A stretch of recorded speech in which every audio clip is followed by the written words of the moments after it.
Kuyintokozo ukuthi sikhulume nawe kuyi-channel ke mina ngiwuphasoni nge-channel New Flick. Unga-like, unga-subscribe, ungaba i-member ye-channel. Sibheka nje udaba olika-user. User ke naye ungomunye wabantu ababhale khona ku-YouTube channel ebuza nje umbuzo othi ke sawubona phasa ecela ubuza ukuthi Ukuphupha usesikolweni. Uma uthi uyangena eklasini ubizwe omem bakupha ama-hugs lapho ke they are full of love and all smiles. Kusho ukuthini? Nakube ngachazi ukuthi waqeda esikoleni noma uqedile esikoleni. Nakube ngachazi ukuthi umelaphi akayena umelaphi umuntu njengamanje okuyijeni, ngoba amanye amaphupho afika ngenxa yokuthi umuntu okuyijeni ethile.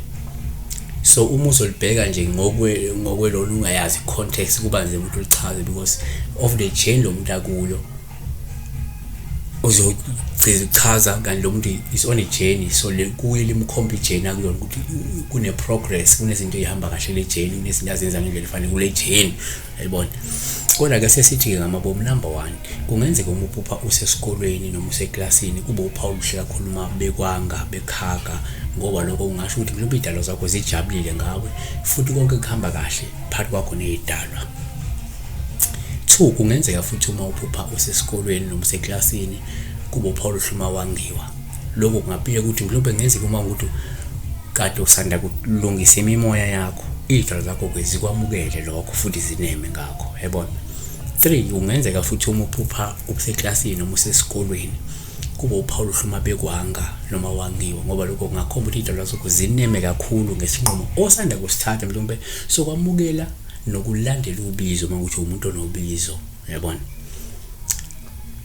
4, futhi uma Ukuphupha usesikolweni noma useklasini kungenzeka ube uphawu oluhle uma bekwanga, olingasho ukuthi mhlawumbe uma kuwukuthi idlozi liyayithwalisela kuwe futhi ulandela yonke imigudu ebekiwe lineme kakhulu ngawe, ngoba ngenzeka umuntu who's going through a self initiation noma who's going through an initiation vele, yabona, noma who's about to embark on that journey, yabona, usanda kwemukela. So yabona,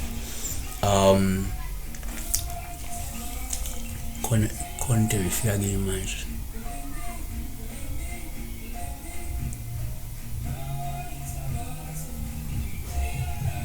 Sengikhohliwe kodwa khona into ebifika la kimi. Sikhohlwe yani ukuthi uyakhuluma kodwa akazivali ngokuthi ke ngoba lokunye sengikhohliwe la kade kufika la bekufanele ngisho, kodwa ke asesithi okunye singavala ngakuthi ke kungenzeka umuntu is not on the journey spirituality, umuntu nje osiphilela ngokwempilo, umuntu otabalaza empilweni. Lokho kungakhomba ukuthi mhlawumbe wena ungalindela induduzo, ungalindela injabulo, ungalindela intokomalo ezofika ngokwenzayo njengamanje. Futhi kungenzeka umuntu have been through some rough patches but uyakhonjwa ukuthi impilo yakho ingahle ibe ngcono noma izokuba ngcono kungekudala, yabona.